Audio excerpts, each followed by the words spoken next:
My sister and I crossed the graduation stage together, both wearing the same gown, the same smile, the same dream our parents claimed they always wanted for both daughters. But the moment the applause faded, the truth hit me harder than any exam ever had. Our parents paid off her $212,000 0-cent student loan instantly and left mine hanging around my neck like a punishment I never earned. I thought it was a mistake until I learnt the real reason they chose her over me. If you're interested in this gist, hit the like button, subscribe, and type "interested" in the comments, and I will give you a heart.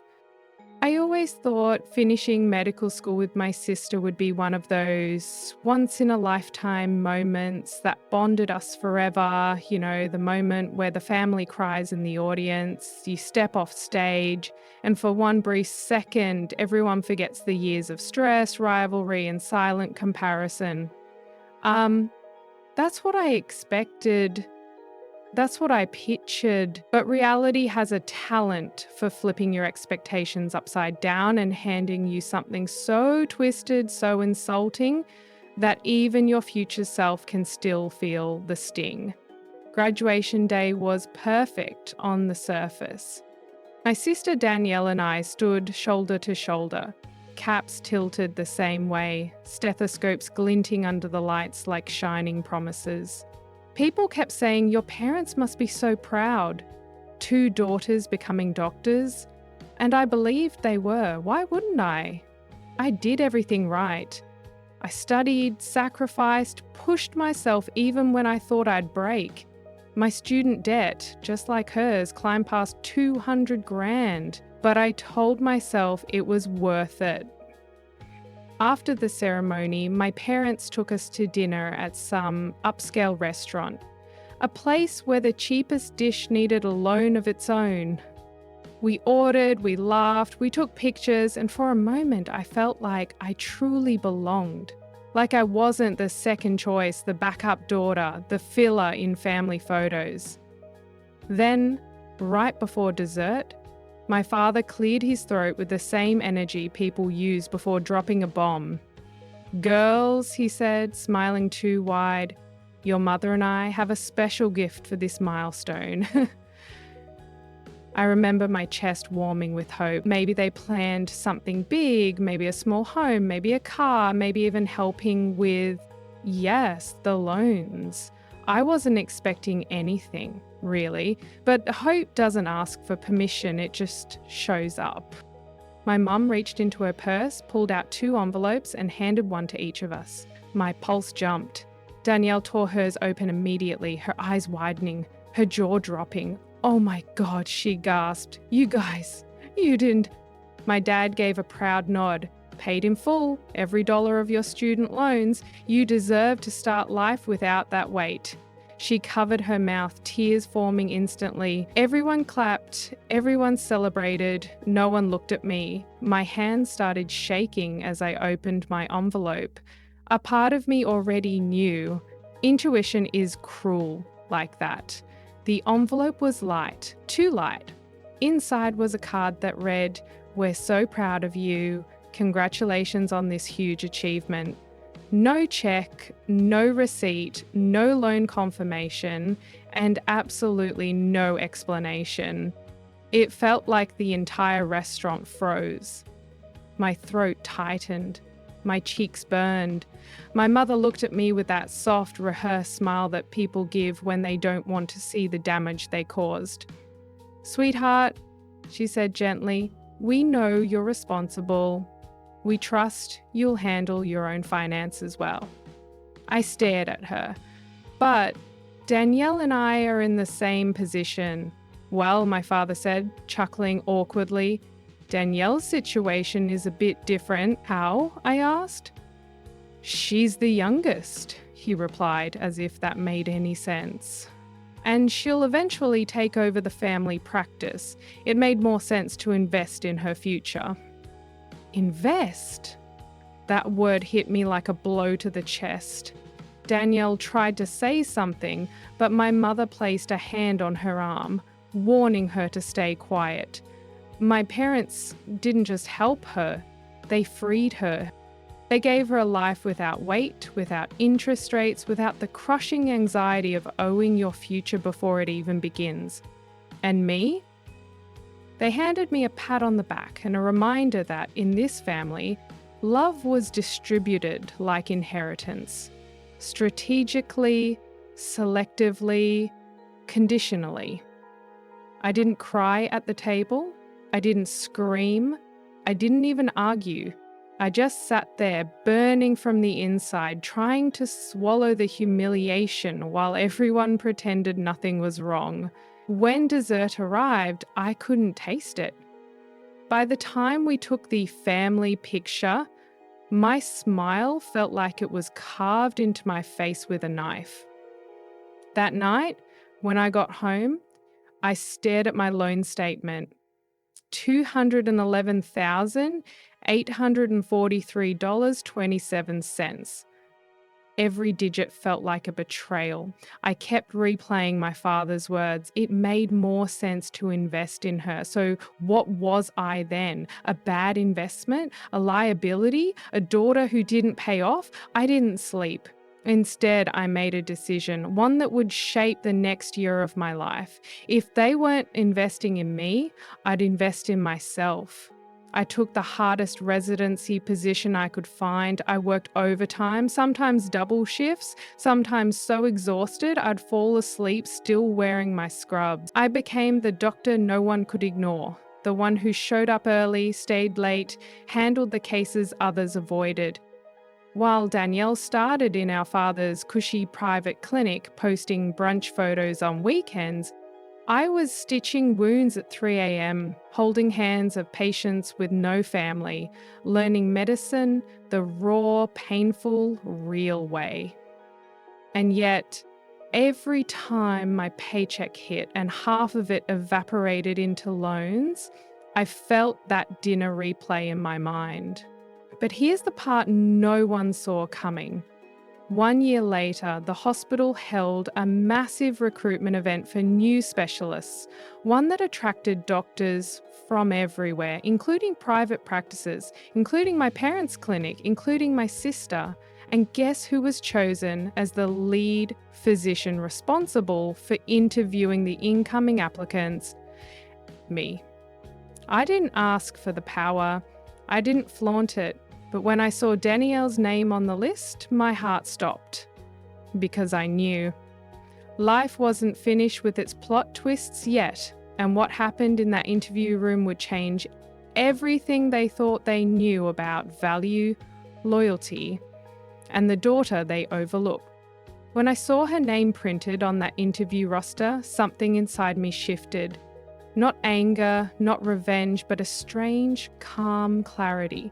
It felt like the world had finally stopped spinning long enough for me to catch my balance. Danielle Reynolds, applicant, specialty family medicine. Under work experience, she listed our father's clinic first, of course, almost like a badge of honor. No mention of privilege, favoritism, or being handed a future on a silver platter. Just neat bullet points that made her look polished, qualified, deserving. I sat there for a long moment staring at her name, feeling a storm building behind my ribs. Not because she applied, she had every right to, but because this was the first time in my entire life where the scales tilted in my direction. No parents, no favoritism, no invisible strings pulling her ahead of me. Just merit. Just truth. And truth has a funny way of revealing people. The morning of the interviews, I walked into the conference room and instantly felt the weight of responsibility settle onto my shoulders. The room was bright, the kind of bright that exposed everything, faces, flaws, lies. I sat at the long polished table, reviewing files as applicants waited outside. My colleagues treated me with respect, discussing criteria, standards, and expectations.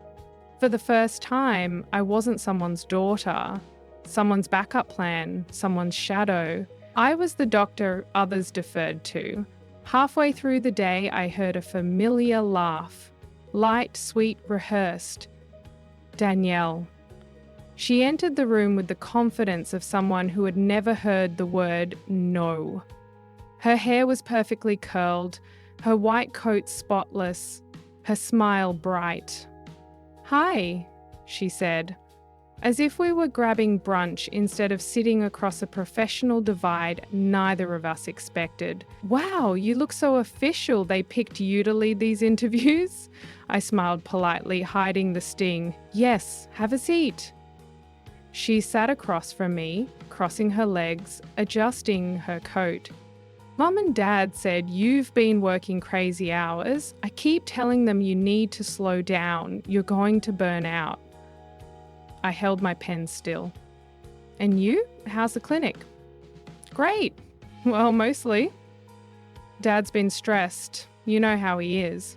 But they're excited about expanding.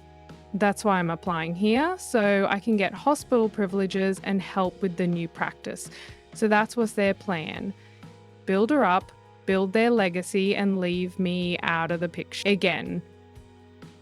I opened her file. "Your first rotation ended early?" "Oh," she laughed lightly. "Yeah, Dad said it wasn't necessary for me to finish the whole thing. He said experience at the clinic mattered more." Nodded slowly, making a mental note. "And your chart review scores?" "They're incomplete. Dad said I shouldn't stress over technicalities. He wants me focusing on patients, not paperwork." Another note. Danielle tilted her head. "You're being really quiet. Is everything okay?"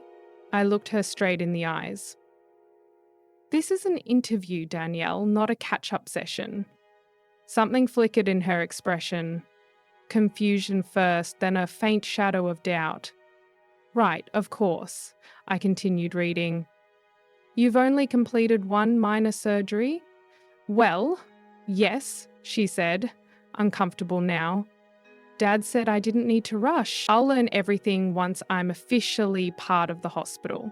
My colleagues exchanged looks. She didn't notice. She had never needed to. Danielle leaned in with a bright smile. "Honestly, I'm excited. I know you'll put in a good word for me." My pen froze mid-air. She said it so casually, so confidently, like it was a given, like she had already been chosen, like she deserved it more than everyone else waiting outside. "A good word," I repeated. "Well, yeah," she said. "Come on, we're sisters. And you know Mum and Dad would freak out if I didn't get in." There it was, the truth. Not the truth she meant to reveal, but the truth that slips through, the belief that my entire identity still revolved around their approval. I set her file down. "Danielle," I said softly, "did you prepare for this interview?" "Of course," she said, laughing nervously. "Dad ran me through mock questions?" "Did he run you through patient scenarios?" "Trauma rounds?" "Complication protocols?" Her smile wavered. "I mean, not exactly, but I'll learn on the job. Everyone does." "Not here," I said. "Not ever here." Her brows knit together. "What does that mean?" I leaned forward, choosing my words with surgical precision. "You're applying to a hospital, not a family business. Here, patients aren't extensions of your comfort, their lives, real ones, and the decisions you make could cost them everything." She swallowed. "Illy, you're scaring me." "Good," I said, "because medicine should scare you when you're unprepared." She stared at me, wide-eyed, finally understanding that this wasn't casual. This wasn't personal, this was professional. And when you strip away the favoritism, the money, the privilege, you're left with competence, or lack thereof. "Do you think I'm not ready?" she whispered. It wasn't cruel the way her voice broke. It was honest. "I think," I said carefully, "you've never been allowed to find out." She blinked fast. "So, what happens now?"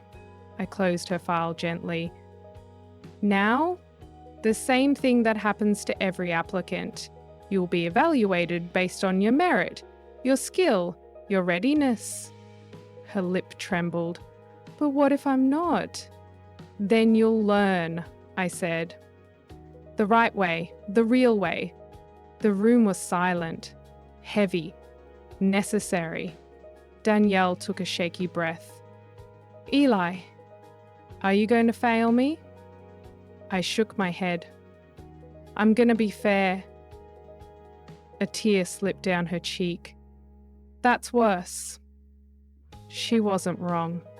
And for the first time in years, I felt the shift. Not the painful kind, not the humiliating kind, but the kind that comes right before a reckoning. The kind that tells you life is about to get far more complicated than you planned. Because what neither of us knew yet was this. My parents weren't done interfering. And the storm that started at that dinner table was nowhere near over. I should have known the calm after Danielle's interview was nothing more than the quiet moment a storm takes before ripping the entire sky open. Because the next morning, before I even stepped into the hospital, I saw a text. 3 missed calls from my mother, 1 from my father, and a message that made my stomach clench. We need to talk about Danielle's interview. Call us now. Not hi, sweetheart. Not hope your day is going well. Straight to threats, straight to entitlement, straight to the behavior they'd perfected for years. I didn't call back. Instead, I walked into the hospital like a woman stepping into her battlefield. Calm, collected, already expecting arrows. By noon, the arrows arrived. One of the department heads pulled me aside, his voice low and uncomfortable. Your parents came by this morning, he said. My jaw clenched instantly. They what? He nodded slowly, like delivering a diagnosis he hated giving. They waited outside the administrative office until someone agreed to speak with them. They insisted the hospital was obligated to hire your sister because of her family background. My heart dropped, not because I was surprised, but because I wasn't. My parents were predictable in all the ways that ruin people.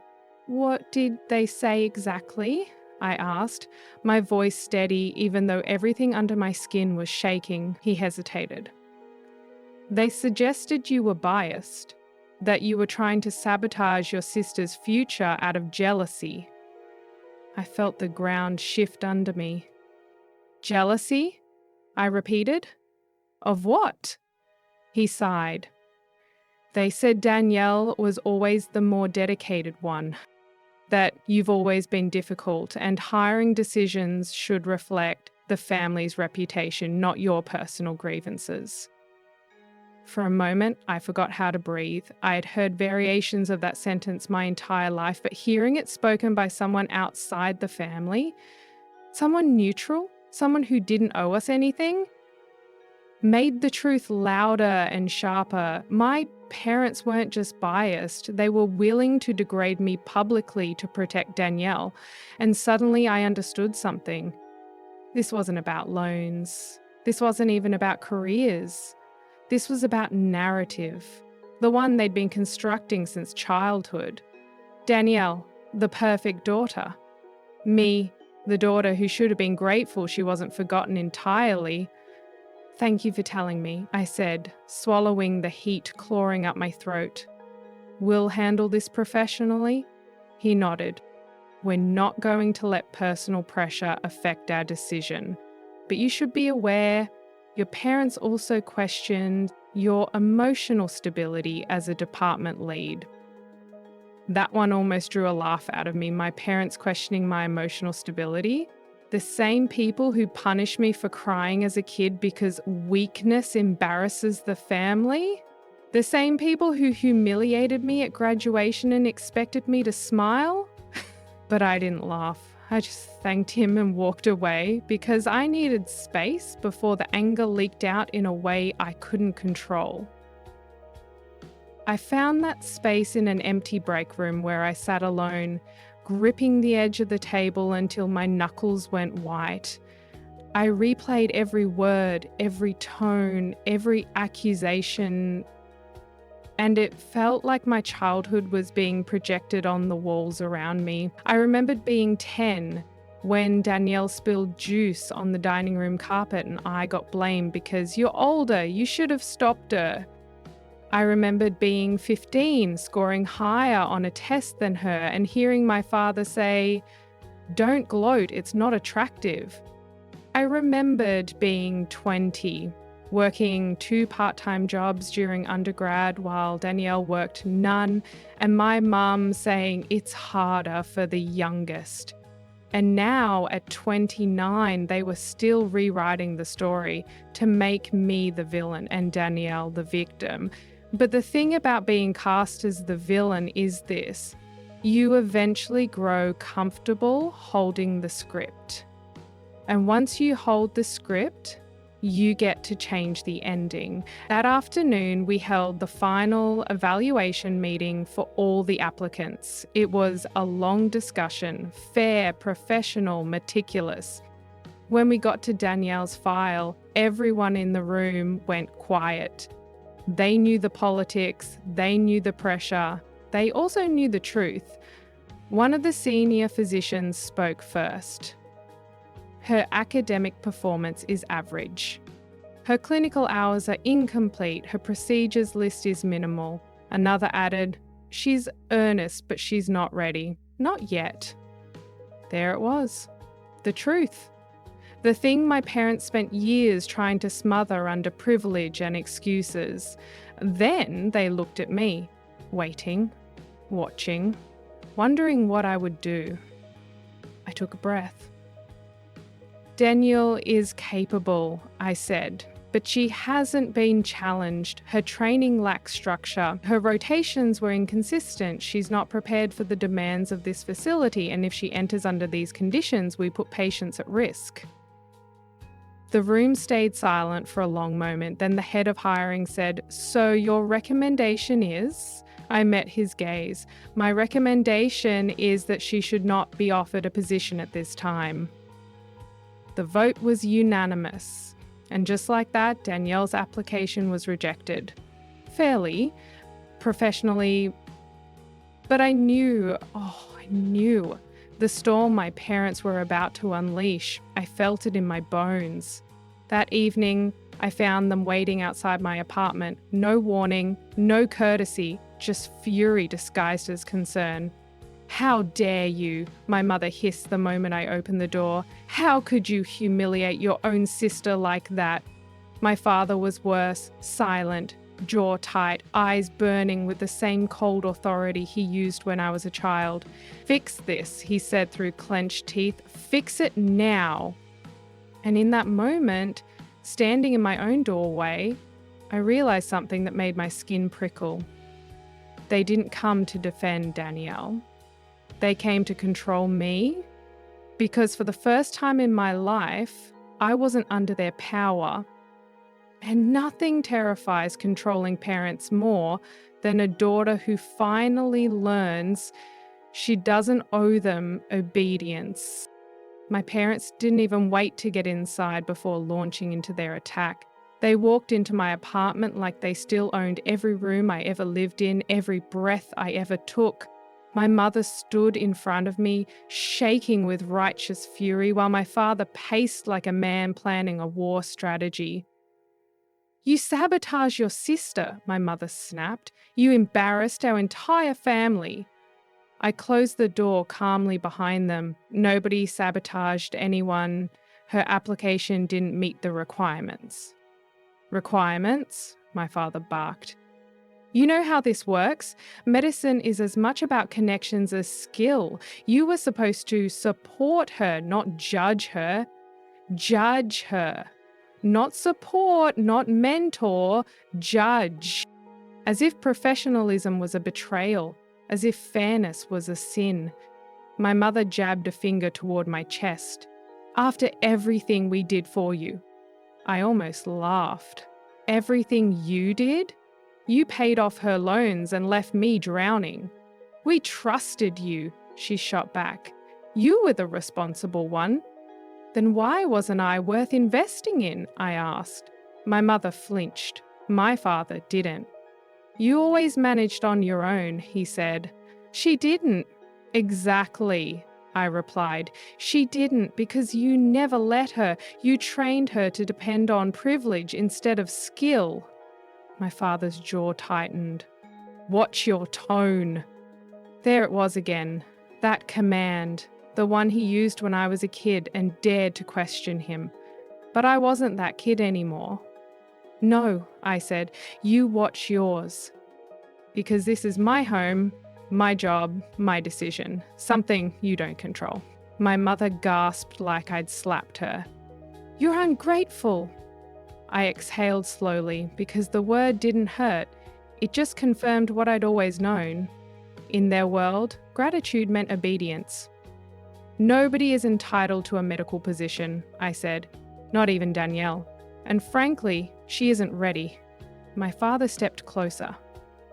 You're biased. That one made my stomach drop. Biased? I repeated. For what? Working harder? Sacrificing more? Or not being your favorite? She's the youngest, he insisted, as if that explained everything. She's fragile. I shook my head. She's not fragile, she's unchallenged. You think you're better than us, he said, his voice sharp. You think because you struggled, you're special. I took a slow breath. No, I think because I struggled, I understand responsibility.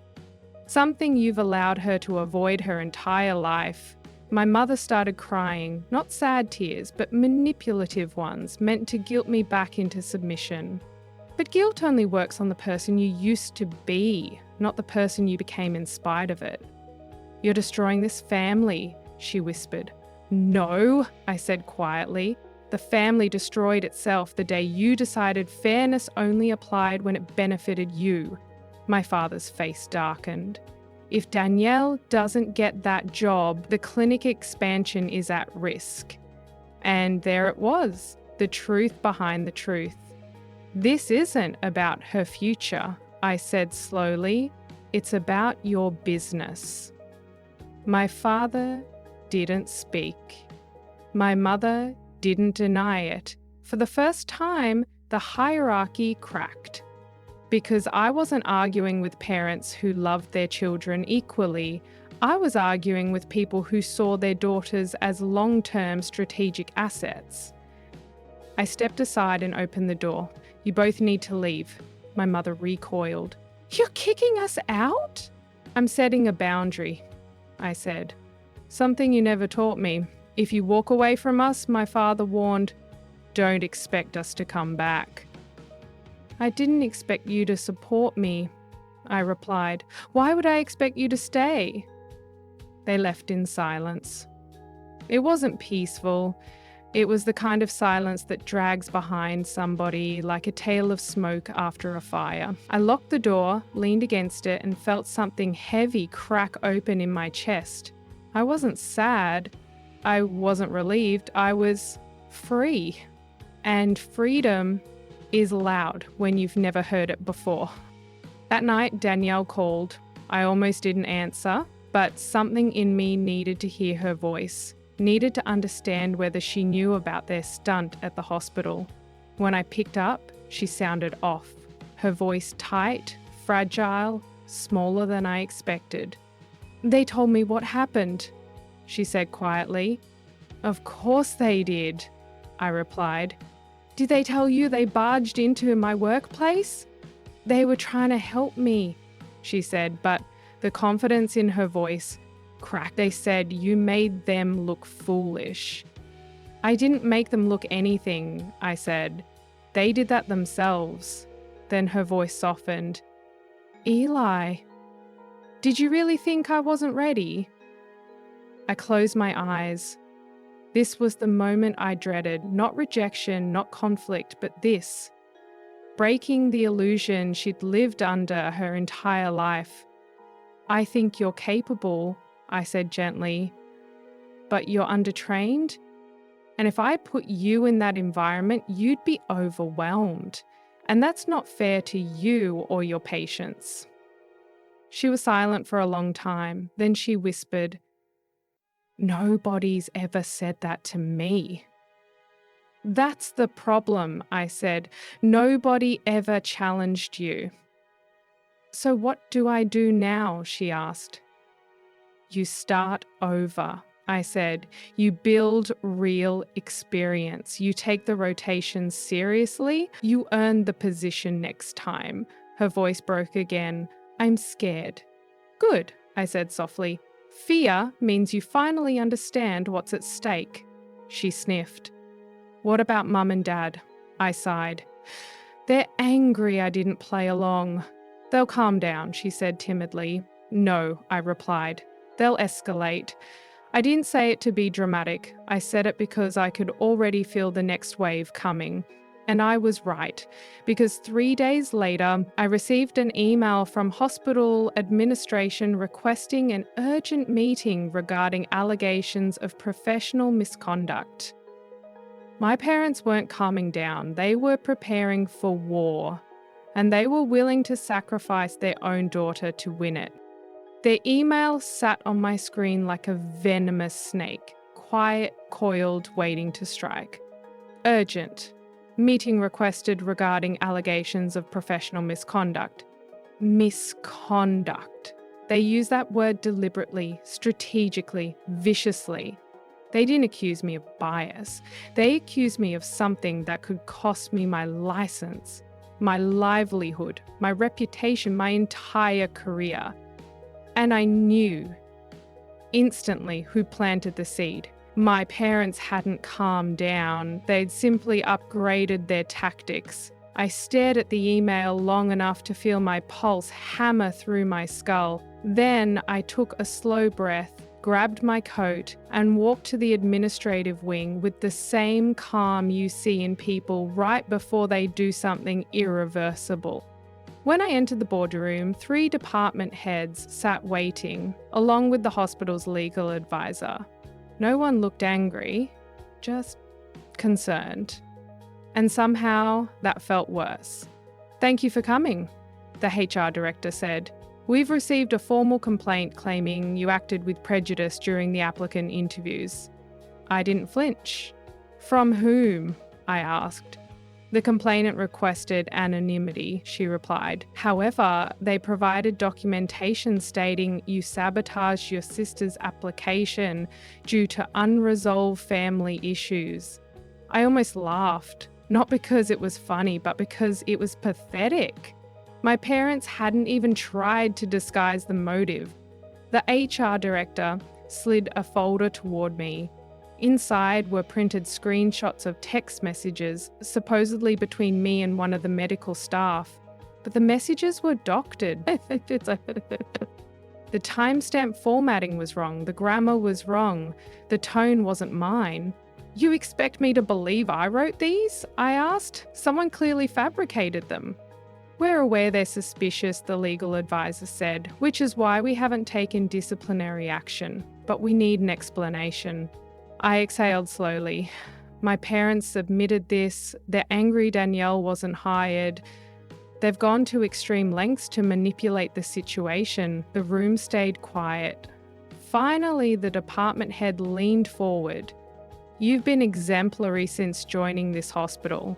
No disciplinary history, no conflict with staff. Your performance speaks for itself." Relief flickered through me, but only for a moment.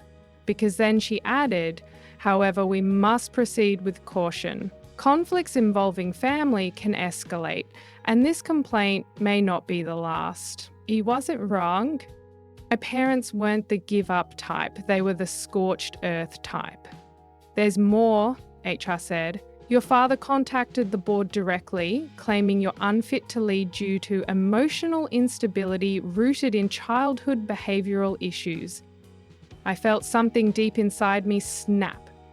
Not a breakdown, not anger, but a clean severing, a final thread cutting itself loose. "Childhood behavioural issues?" I repeated. "I was a straight A student. I never even had detention." He provided a letter. HR said gently, pushing another page toward me. I didn't read it. I didn't need to. I already knew it would be filled with the same narrative they'd always used, that I was difficult, emotional, unpredictable, rebellious. Those labels had shaped my entire childhood, not because they were true, but because it made it easier for them to justify favoring Danielle. The legal advisor spoke again. We are not accepting the complaint, but we encourage you to establish boundaries outside of work. Boundaries? With people who didn't respect boundaries? With people who believed daughters were chess pieces? I stood, slowly. Thank you for hearing me. I'll handle this. They dismissed me with sympathetic expressions, the kind people give when they know you're about to walk through fire alone. Outside the boardroom, I leaned against the wall, letting the adrenaline settle. I wasn't shaken. I wasn't scared. I wasn't even angry anymore. I was focused. My parents had declared war. Fine. Then I would win, not by fighting dirty, but by letting the truth speak louder than their lies. That evening, I drove to the clinic, their clinic, our childhood battlefield. My father's car was out front, my mother's too, and Danielle's. My heart thudded, but not because of fear, because of finality. Danielle opened the door before I reached it, eyes red and swollen. They didn't tell me they were doing this, she whispered. I swear. I believed her. Danielle was many things, sheltered, naive, inexperienced, but malicious wasn't one of them. Where are they? I asked.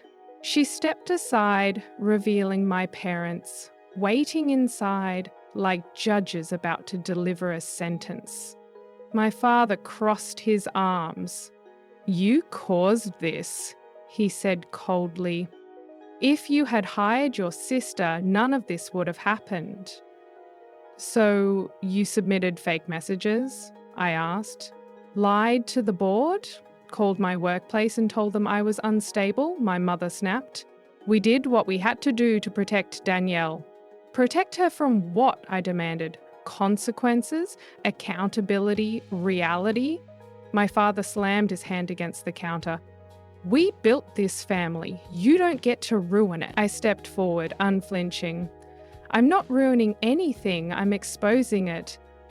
My mother pointed at Danielle. She is the future of this clinic. She's the daughter who will carry our legacy. Then why apply to my hospital? I shot back. Silence. Heavy. Revealing. Finally, Danielle whispered, Mum, Dad, stop. My parents ignored her, eyes fixed on me. This isn't about medicine, I said softly. It's about control. You don't want me to succeed unless you can claim credit for it. They said nothing, which was the loudest admission of all. Danielle turned toward them, voice trembling. Why did you lie about her being unstable? Why would you do that? My mother didn't answer. My father just muttered. She forced our hand. And then, something I never expected, Danielle stepped between us. No, she said. She didn't. You did, my mother gasped. My father's face twisted in shock. Danielle continued, voice breaking. You didn't prepare me. You didn't challenge me. You made me dependent just to keep me close. You didn't protect me. You weakened me. The silence after her words was seismic, and then she added the most unexpected blow. I'm withdrawing my application. I'm starting over, and neither of you gets to interfere. My parents froze, and for the first time in years, they looked scared. Not of me, not of Danielle, but of losing control. But they still weren't done. Oh no. If this was their war, the next move they made would be the most explosive yet. The moment Danielle said the words, I'm withdrawing my application, the entire clinic fell into a suffocating silence. Not the shocked kind, Not the dramatic kind, the dangerous kind. The type of silence created when people realize the roles they've spent years rehearsing are collapsing in real time. My mother's face went pale, her eyes darting between us like she'd just realized she'd been outnumbered for the first time in her life. My father, however, reacted differently. He didn't panic, he didn't soften, he didn't even flinch. He straightened his shoulders, looked at Danielle with the cold focus of a man who'd spent 2 decades molding her into his ideal successor, and said, "You don't get to make that decision." Danielle blinked. "What do you mean? It's my life." "Your life," he repeated, stepping closer. "No, your future is tied to this clinic, to this family. You don't get to walk away because your sister hurt your feelings in an interview." "Dad," she whispered, voice shaking, "you lied, you manipulated, you tried to ruin her career." "For you," he snapped. "Everything I've ever done, every sacrifice was for you." "A sacrifice is something you give up," I said quietly, "not something you expect repayment for." His head snapped toward me. "Don't twist this." "I'm not twisting anything," I replied. "I'm naming it." My father's jaw clenched so hard the muscles trembled. My mother reached for his arm, trying to calm him, but he pulled away, pacing like a man watching years of carefully stacked dominoes topple one by one. "This family has worked too hard to fall apart over one job," he said. "So here's what's going to happen. Danielle will continue her application process. You," he turned to me, "will retract your statement and recommend her for provisional acceptance." I stared at him, stunned not by the demand, but by how genuinely he believed he could still dictate my life. "No," I said. "Absolutely not." The words seemed to detonate in the room. "You don't get to say no to me," he said, his voice low, deadly calm. I stepped forward, my voice even steadier. I just did. Danielle looked between us, guilt twisting her expression. "Dad, stop, please. You can't force her." "Latch me," he thundered. My mother finally snapped. "Enough, both of you." But my father's rage had its own momentum. He turned to Danielle. "We gave you everything, we protected you. If we hadn't paid off those loans—" "Stop," she said, eyes filling. "Don't say it like it was some noble act. You paid them because you think she's stronger and I'm weaker. You don't trust me. You never have." That landed like a blade, not because it was harsh, but because it was the truth he never expected to hear from her. My father's voice wavered. "I trusted you?" "Oh," she said softly, "you manage me." My mother collapsed into a chair, burying her face in her hands. I stepped closer to Danielle, placing a hand on her shoulder. She leaned into me like a child leaning into her older sister for the first time instead of the other way around. "I'm starting over," she whispered, as if saying it gave her oxygen. "Without any shortcuts." My father shook his head. "No, no. I forbid it." Something inside me cracked wide open. Not anger, not resentment, but pure, sharp urgency. "You can't forbid an adult from choosing her own path," I said. "If you keep treating her like a puppet, she'll break." He glared at me, voice shaking with rage. "You always ruin everything." And there it was, the sentence that shaped my childhood. The sentence they used to justify every unfair decision. The sentence meant to keep me small. I didn't flinch. I stepped closer until we were eye to eye. "No," I said quietly. "I ruined the lies, not the truth." Danielle let out a choked sob. My mother whispered, "Both of you, please." But my father wasn't listening. He wasn't calming down, he was unraveling. And then he said the words that would burn the last remaining bridge between us. "If she doesn't take the hospital job, neither of you are welcome in this family anymore." Silence. Absolute shattering silence. My mother gasped. Danielle covered her mouth, and me, I stood there, strangely calm. "Then maybe," I said, It's time we stop calling this a family. My father froze. Danielle grabbed my arm, wide-eyed.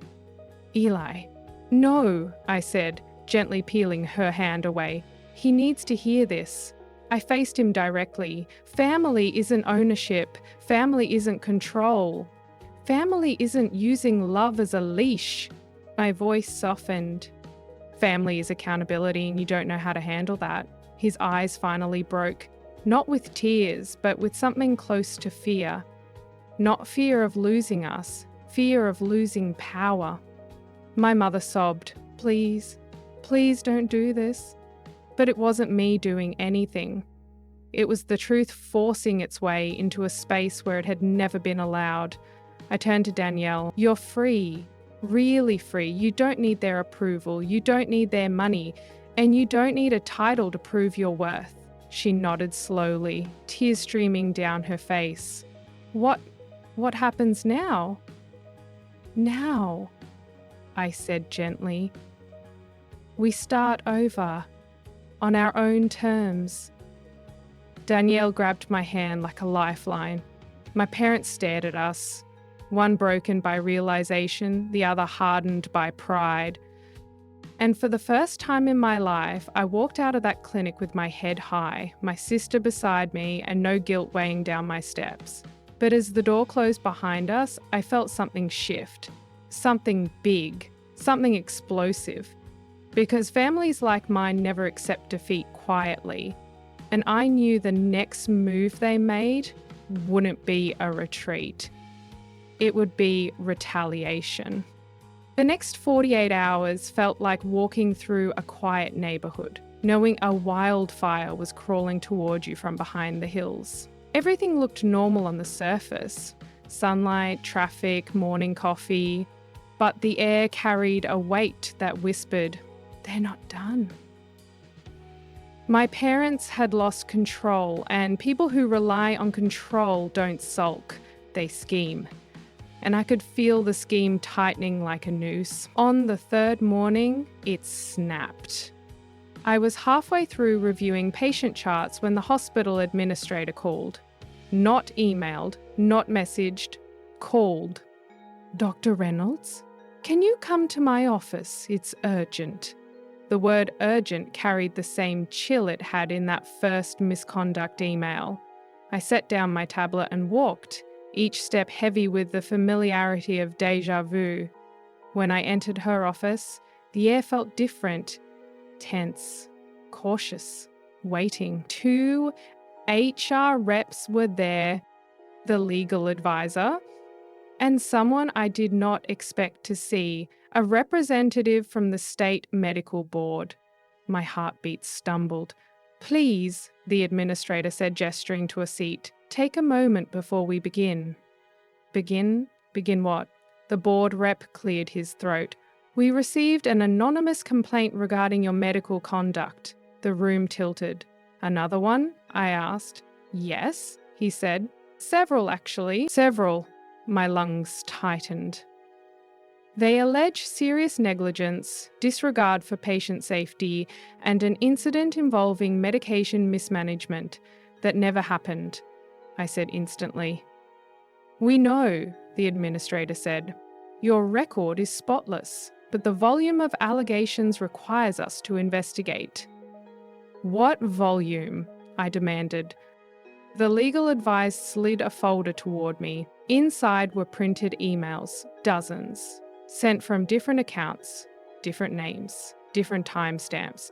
But the writing, the phrasing, the cadence, all identical.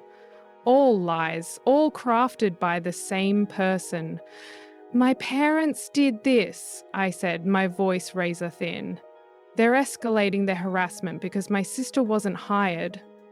The board rep nodded sympathetically, but sympathy doesn't stop procedure. We can see the pattern, he said gently, but protocol requires a temporary medical review until we close the investigation. I froze. A review? What does that mean? It means, he said, choosing his words carefully, you'll need to take a brief administrative leave. The world didn't just tilt, it cracked. A leave? I whispered. I didn't do anything wrong. We know, the administrator repeated softly, but we must protect the integrity of the hospital, and yours as well. My vision blurred, not with tears, but with something hotter and more corrosive. Rage. Cold, clean rage. My parents weren't trying to get Danielle hired anymore. They were trying to destroy me. Completely, professionally, publicly, permanently. I didn't argue. I didn't explode. I simply stood up, nodded once, and left the room. With the kind of silence that isn't surrender, it's strategy. As I stepped into the hallway, Danielle appeared out of nowhere, panic across her face. You got the email? She asked. No, I said. I got the board. Her expression shattered. Eli, I had no idea. I didn't know they were doing this. I swear. I know. I said, this isn't you, this is them. She followed me to the stairwell. What are you going to do? I don't know yet. Do you want me to talk to them? Absolutely not, I said sharply. They're past talking. Danielle sank onto a step, burying her face in her hands. I'm so sorry, this is all because of me. No, I said, kneeling beside her. This is because they refuse to accept they don't own either of us. She nodded weakly. Mum's been calling non-stop. Dad too.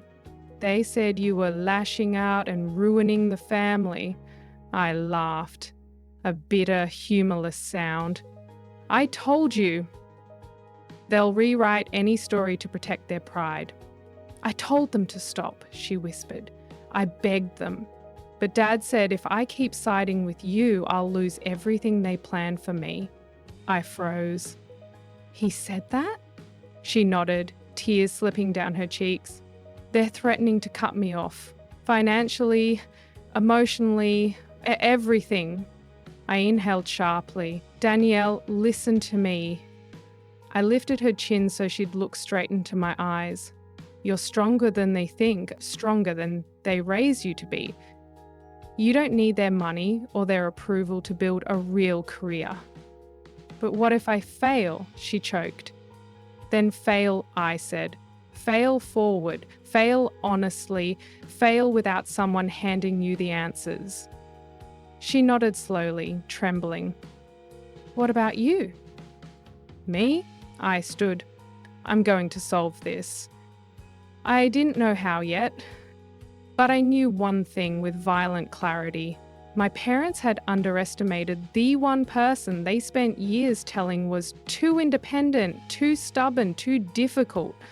The very traits they hated were about to become the ones that saved me. Because what they didn't know, what they never understood, was that I wasn't Danielle. I never played by their script. And if they wanted a war, I was going to give them one. But intelligence over impulse, strategy over emotion, evidence over accusation.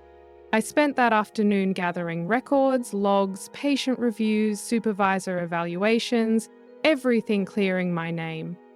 By evening, Danielle showed up at my apartment with red eyes and a trembling voice. They kicked me out, she said. My chest tightened.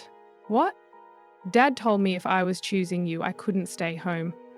Mum told me I'd made my bed of disloyalty and needed to lie in it. Anger flared, real, scorching, protective. You can stay here, I said instantly. She nodded, wiping her cheeks. Thank you. But before I could say more, she pulled something from her bag. An envelope. Dad left this on my bed, she said. I didn't open it. I took it cautiously. The handwriting was unmistakable, my father's. I slid it open and unfolded the letter. The first line punched the air out of my lungs. If you think this is over, you don't know the lengths I'm willing to go. I read the next line and felt the floor drop from under me. The hospital wasn't the only institution I contacted. Danielle grabbed my arm. What does that mean? I stared at the letter, horror rising, because I knew exactly what it meant. And if I was right, The next blow would be the most devastating one yet. The moment I read the sentence, the hospital wasn't the only institution I contacted. Something inside me went cold. Not angry, not panicked. Cold. The kind of cold that comes right before a person stops reacting and starts calculating. I read the rest of the letter slowly, each sentence slicing deeper. If you insist on disrupting our family and humiliating us, then I will ensure the world sees the truth about you. I have reached out to the loan department, the state board, and additional medical institutions. I will not allow you to destroy what we built. It was the last line that turned my stomach into stone. And if Danielle remains under your influence, she will face consequences as well. Danielle stared at me, her face pale. He threatened me? He threatened both of us, I said quietly, and he thinks this will scare us back into place. What do we do? She whispered. We fight, I said, but smart, not loud, not reckless, smart. But before I could form the next step in my mind, my phone buzzed. 5 notifications at once. Emails. I opened the first and almost dropped the phone. Notice, your federal student loan status has been flagged for verification. The second, attention. A dispute has been filed regarding your repayment records. The third, alert, your loan servicer has received a claim challenging the legitimacy of your training certification dates. He went after your loans? Danielle gasped. Why? Because if he can break my career, I said bitterly, he'll try to break my finances. A knock blasted through the apartment, loud, sharp, aggressive. Danielle jumped. Who is that? Stay here, I told her. My feet felt heavy as I moved to the door. When I opened it, 2 people stood outside, one wearing a badge from the National Loan Audit Division, the other from the Medical Certification Office. They both held clipboards. Both looked exhausted. Both looked uncomfortable. Dr. Reynolds? The loan auditor asked. Yes, I said, voice steady. We need to speak with you regarding several formal complaints that were filed against your financial records and training verification. Complaints? I asked, even though I already knew. May we come in? I hesitated. Not because of fear, but because I could see exactly what my father was doing.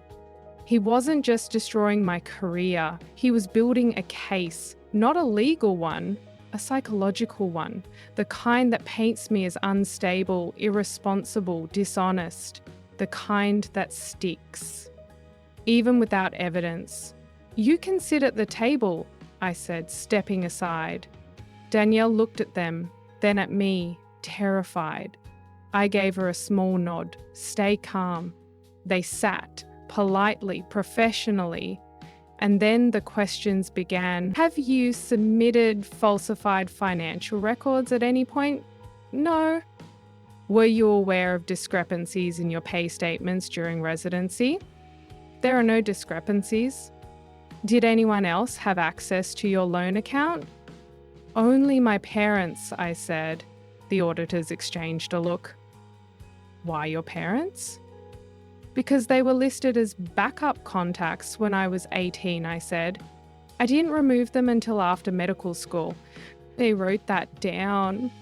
And I realized, too late, that my father had manipulated the system from the inside. Not illegally, strategically. He'd left fingerprints everywhere, just subtle enough to raise questions, but not enough to look intentional. The medical certification officer went next. We received a complaint stating you falsified your clinical hours during year 2 of residency. That's impossible, I said. I worked more hours than half my cohort. We agree, she said, but we need to verify. She opened a folder. Inside were documents, copies of logs, emails, rotations, all correct, all legitimate, until she flipped to the last page. My stomach dropped. Someone had inserted an unsigned form claiming one of my rotations was incomplete. The signature line was blank. The attending listed was a physician who had retired that year. And the date? 3 months after he left. "This is a forgery," I said. "Clearly." "Yes," the officer said, "and we believe you didn't create it, but the board must investigate." Danielle's voice cracked. "So what happens to her?" "Temporary suspension of administrative duties," the officer said gently. "Not termination, not probation, just protocol." My throat tightened. "How long?" "Until the investigation is complete." The auditors left an hour later with polite apologies, promising they understood the truth but had to follow procedure.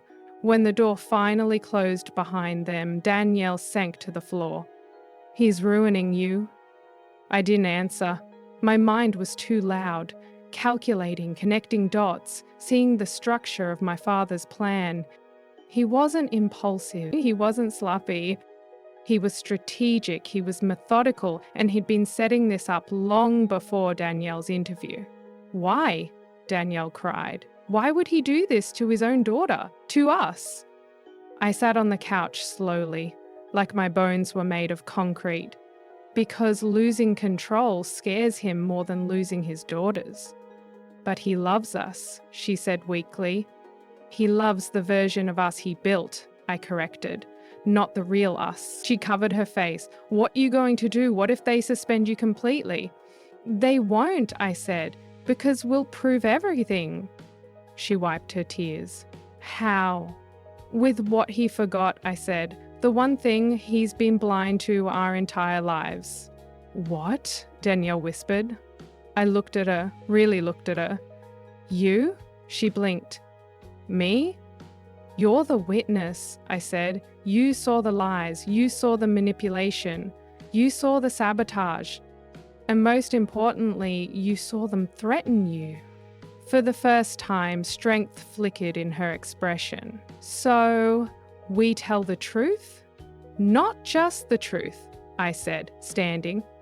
"We expose the pattern, the favoritism, the control, the retaliation." Danielle nodded, resolve building in her voice. "Okay, let's do it." But as we began gathering every message, voicemail, and document, my phone buzzed again. One new notification, a voicemail from an unknown number.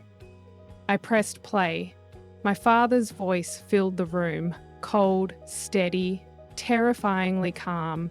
"If you don't retract everything by tomorrow morning, you won't just lose your job, you'll lose your license." Danielle's face went white. "Ellie, he can't, but he could." And the worst part? He wasn't finished, because in the next breath he added something that froze my blood solid. "And there's someone else who agrees with me. Someone else, someone helping him, someone on the inside." And I knew in that instant that the real enemy wasn't just my father, it was the person standing beside him in the shadows. The moment my father said, "There's someone else who agrees with me," my entire body went still. Not scared, not panicked, still. The kind of stillness predators have right before they strike. Danielle stared at me, terrified. Who would help him destroy your career?" I didn't answer. I couldn't. Not until I processed what his voice really meant. My father wasn't bluffing.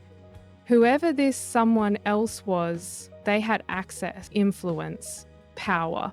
Enough to make his threat real, and that narrowed the list down to one terrifying category: medical professionals with credentials, authority, and personal ties strong enough to gamble their reputation for my father's pride. My chest tightened as memories started clicking into place like puzzle pieces I never realized belonged to the same picture. The retired attending whose name appeared on that fake rotation form, my father knew him. They played golf together for years. The former hospital board member who suddenly left last year because of a family emergency. My mother attended her retirement dinner. And then, like a snap inside my head, I remembered something small, stupid, forgettable at the time. A conversation years ago when my father bragged at a holiday dinner. It always pays to have friends in institutions. You never know when you'll need someone to vouch for you. I didn't think he meant it literally, but now it sounded like a confession. Danielle touched my arm. Ellie, who do you think it is? The answer rose in my mind like a slow, sickening tide. Someone who owes him, I said, or someone he's helped before. Someone willing to help him sabotage me? But why, she whispered. Why would anyone side with him? My voice hardened. Because powerful men don't build loyalty, they buy it. Danielle covered her mouth, shaking. So what do? We dig, I said, and we expose all of it. That night, Danielle and I sat at the dining table, surrounded by laptops, notebooks, printed documents, anything that could reveal a trail. There was no room for fear now, only precision. We pulled old emails, reviewed calls, traced every connection my father had with anyone inside or adjacent to the medical field. It felt like peeling back the wallpaper of our past and seeing mold underneath. Hidden, thick, rotting everything. At midnight, Danielle's breath hitched. Ellie, look at this. She turned her screen toward me. It was an email 6 months old, from my father to a retired department head at my hospital. Innocent on the surface, but the signature gave him away. Always here if you need support with the expansion paperwork. R. Reynolds. Expansion paperwork.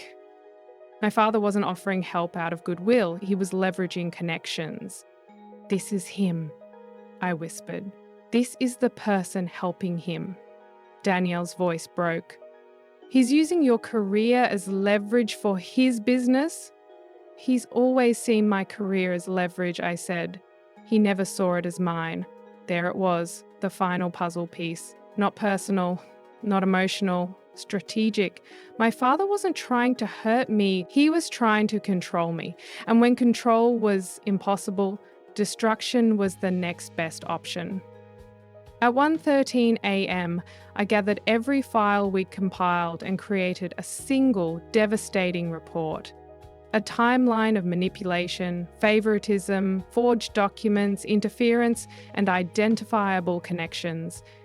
Danielle added her own written testimony, detailing every conversation, every threat, every lie she'd witnessed. When we finished, the document was 28 pages long, and it was airtight. In the morning, I requested another meeting with administration and the board rep. They were surprised to see me so soon. I placed the folder on the table, steady and sure. This, I said, is the truth. They opened it, they read, their expressions changed. First confusion, then concern, then disbelief, and finally, anger. Not at me, at him. These are serious allegations, the board rep said. This is evidence, I corrected. The hospital administrator leaned forward. Dr. Reynolds, would you be willing to submit this as a formal complaint? I met her eyes without flinching. Absolutely. And your sister? She'll submit her own statement. Danielle, sitting beside me, nodded with calm determination. The legal advisor spoke next. This is grounds for a full-scale investigation into your father and any parties involved, including the retired attending who filed the forged complaint. Good, I said, because he's still influencing my certification records. The room shifted, the atmosphere sharp, electric, decisive.